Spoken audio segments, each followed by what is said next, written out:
Hi everybody, this is my very first Sweet Samantha live video. Welcome.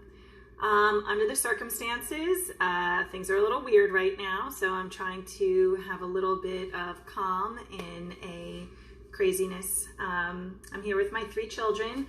I have my one daughter Ella, who's baking with me right now. Say hi, Ella. Hi. Ella is 11 and a half years old, and she's joining us, and I'm hoping over the next couple weeks I'll come up with some, hi everybody, I'll come up with some cool things for you guys to bake that won't be using a lot of materials, because we all know we're kind of on limited grocery things going on now. Supermarkets, we don't know what we'll have or not have. You don't want to waste ingredients in case something's baked and it doesn't come out super delicious. So, we're trying really hard just to do what we can to have a good time, make delicious little treats in the time that we have in the kitchen here with our families, and have a little fun in the craziness. So hopefully you guys can either make this along with me, or else I posted a picture of the ingredients as well as like simple directions. You can double this recipe if you want to make like a big loaf bread, like banana bread type, if you want to kind of think about that. But we're just going to make a small version. I have a 7-inch round disposable little tin that we're going to bake it in. Pretty much everything that you, anything that you have that's either 6-inch round or 7-inch round would work. If you only have an 8-inch tin, that would work too, but it would just be a little bit thinner. Again, it's just kind of like a quick bread, so we're going to get to it. I laid out all of my ingredients here, so I'll kind of move the video onto that. I'm going to have my lovely assistant Ella be joining us. She's going to be doing a lot of the mixing for me. I'll just kind of direct her. But it's sort of just a 1, 2, 3. I have my oven preheating to 325, and we'll get started. So I'm gonna move on over to Ella here. I'm gonna switch this around. Like I said, this is my first Sweet Samantha live video, so hopefully you guys like it. I'll come back and do some more over the next few weeks.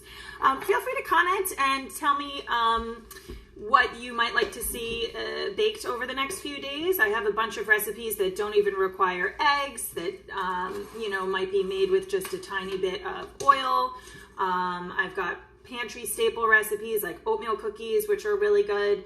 And most things you can substitute out. Like if you don't have butter, but you have shortening in the house, you can do that. And of course, I don't want to make anything that's, for example, going to require 5 cups of flour or something like that, because right now we're not really sure when we can go back out to the supermarket. So nice and easy is key. Delicious is key, because we don't want to waste the things that we have. Again, today what we're doing is easy applesauce bread. I have here laid out, and you can see in the directions on the picture prior to this, I have a 1/2 cup of sugar, a 1/2 cup of oil, a full cup of flour, a 1/2 cup of sugar, a 1/2 cup of applesauce, a 1/4 cup of oil, a full cup of flour. We got a 1/2 teaspoon of baking soda and a pinch of salt, and then a bowl with some spices in it, and we're gonna put it all together. So I'm gonna turn my camera now onto my lovely Ella, and she's gonna do some mixing for us so you can watch it all take place. All right, turning it around, and welcome Ella. Hi Ella. Hi guys. Everything is going to go in except for our flour. I kind of laid out everything so you guys can see. Of course, if you're just working in your kitchen, you obviously don't have to lay it out cooking show style like this. You can feel free to just sort of open your cabinets and dump in.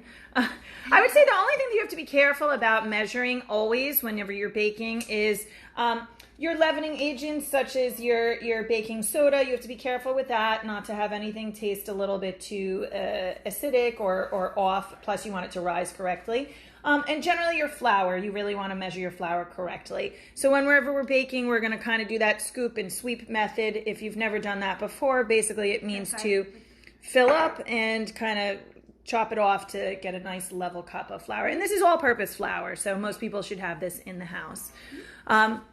We're going to start off with the whisk attachment. So the whisk attachment is going to be what you're mixing with. She's got a rubber spatula here, rubber scraper, so that's going to help her get some things out of the bowl. So go ahead, Ellen, grab the rubber scraper, and she's going to pour in our 1/2 cup of applesauce. Now, I keep my applesauce just in like a big jar. If you've only got those little snack packs, those will do too. Keep in mind, this is not a huge quick bread we're making. It's just going to go in this 7-inch round tin just to start. Perfect. We're adding everything except for our flour. So next we're going to dump in our sugar. This is a 1/2 cup on our sugar. go ahead, and you can switch over to the whisk now, sweets, so that way you can put that into here. Terrific, and you're gonna whisk that up. She's beautiful and she knows how to whisk. Awesome. Okay, next we're going to dump in our oil. So I'm going to pass this over to Ella. This is a 1/4 cup on our oil. Any oil will do, vegetable oil, canola oil, even olive oil if that's all you have in the house. That's fine too. All right, we're mixing it up. Waving hi to everybody who's here. Hi everyone. Hi. I'm so happy some people are joining us. Again, this is my Sweet Samantha quick bread applesauce video. We're going to add in some spices. Now, in this bowl of spices, you can get creative here. I put about 3/4 of a teaspoon of cinnamon. I put about a 1/2 teaspoon of, a 1/4 teaspoon of nutmeg, and a little bit of cloves. Now, if you have pumpkin pie spice in the house, that will work just the same as well. If you want to dump in like a little bit of pumpkin pie spice, go ahead. If you like more cinnamon, less cinnamon. If you can't stand cloves, leave that out. It's all good. So spices are very forgiving. So this is what's going to make it nice and fall flavored. All right, we're whisking it up. We're going to take a 1-minute commercial break to let my Chihuahua in because she's outside waiting to come in. Everyone say, hi, Sasha. Sasha's old. Sasha's 15. She'll be 16 in March. So what's up, little? It's March.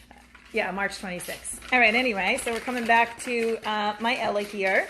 And last, before the flour, she's going to dump in, this is our salt and a 1/2 teaspoon of baking soda. This is what's going to make things rise.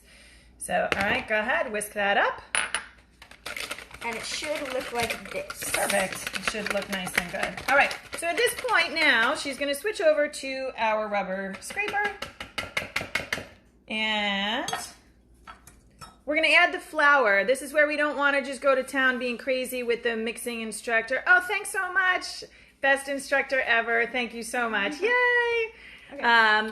We're going to be adding in our flour. She's going to dump it in, and then she's going to fold it in, just sort of like this. Mix so and gently fold, right. So sometimes when you use the term folding, exactly, you kind of want to almost like cut it down the center and then do like a circle it and then push it in. Perfect. Circle it and like push that. it in. I've taught her well. And you can kind of scrape the bowl as you're doing it until most of the flour is gone. We just don't really want to go crazy whisking and whisking and whisking and having it be over mixed. So just be careful not to over mix, but you do kind of want to get it all absorbed in there. Tip down so everyone can see. Sorry. Perfect. So we'll do it just a little bit more until most of our flour is incorporated, and maybe 1 or 2 more turns, Ella, and then we should be good. And that looks pretty good to me. Perfect. Okay, so it looks nice and wet, but it does not have any big chunks of flour left in it, and we are now going to add it into our tin. Again, I just have a 7-inch round disposable tin here. I like to use the disposable tins because when I'm doing things like quick breads or even a crumb cake, they're really cool because you can rip the sides open to pull it out. So if you don't have a springform pan ever, you can always use one of these disposable tins because you can just kind of like I said, just sort of rip the sides and it pops right out. You can also wash and reuse this if it's not terribly dirty. If it pops out nice and clean, just give it a little soap around and you can reuse this tin if you ever wanted to do that. We just got a little bit of Target brand canola oil. We're going to give it a quick little spray and make sure the sides are coated a little. Good. Okay, and now you're going to take this and you're going to scoop it into the tin here. What are you guys baking today? Is anybody baking anything good? You guys, and if you have any questions about like baking methods, yeah, if you have questions for me, you can kind of type them on in here, and I'll try to answer for you. Or if you have any ideas about what we should make. Like I said, this is a new world, and this is totally foreign to me to be doing videos. But my clients have forever been telling me post videos, so I'm like, all right, now's a good time. And I've been at home, and I've got my glasses on. I'm hanging out. I'll put on myself again. So this is my home look. I got new glasses last week. I kind of like them, I think. So I'm taking a break from wearing my contact lenses and, just hanging out. We're flipping back around to Ella. And she's got it all smoothed in, looking good, Ella. And that's good. You don't have to do anything more than that. Now, everybody's oven is a little different. So I always say you kind of have to go on your own oven, maybe give it a little bit of a test. It should fill up a little more than halfway or so. It's going to rise up a good amount. It may or may You're going to switch with me? Yeah, you want. Okay, great. So here we are. I have my oven. It's preset to 325. We're going to put it in the oven. This is going to bake for around 30 or so minutes, give or take. I will check it around 20 minutes. You can kind of just do one of those little finger taps and see if it's dry or not. Some people's ovens bake up a little bit more hotter than others, so your oven might be different than mine. But it should give you a nice, beautiful bread. When it comes out of the oven, we are going to put a teeny tiny pat of butter or margarine or whatever you got handy, even like a teaspoon worth. Let it melt around on the top, and you'll sprinkle some cinnamon and sugar on top. When it dries, it's going to form like a nice crunchy crust, and that's always yummy for the top of like a muffin style bread. So we're going to put it into the oven here. And the reason why I chose this recipe today, or some of the recipes that I might be doing over the next couple weeks as we're kind of all stuck in our houses, is again, we all have limited ingredients. I'm trying to choose things that don't require maybe too many eggs or any type of pantry items that you might not be able to replenish. This uses very little ingredients and it's delicious. My kids really enjoy it for snack time. I'm going to set my timer for 20 minutes. I'll check on it in about 20 minutes. And that's really it. I guess I'll put this on pause and come back in about 20 minutes to a half an hour. Does anybody have any questions or anything? Yeah, just. Everybody's doing good. I hope everybody's staying safe and staying healthy and trying to make the best of this time that we have with our families, and trying to stay calm, nice and zen, and hopefully we'll all help each other get through this. So take care, guys. I'll be back in about a half an hour just to show you the end results on our applesauce bread.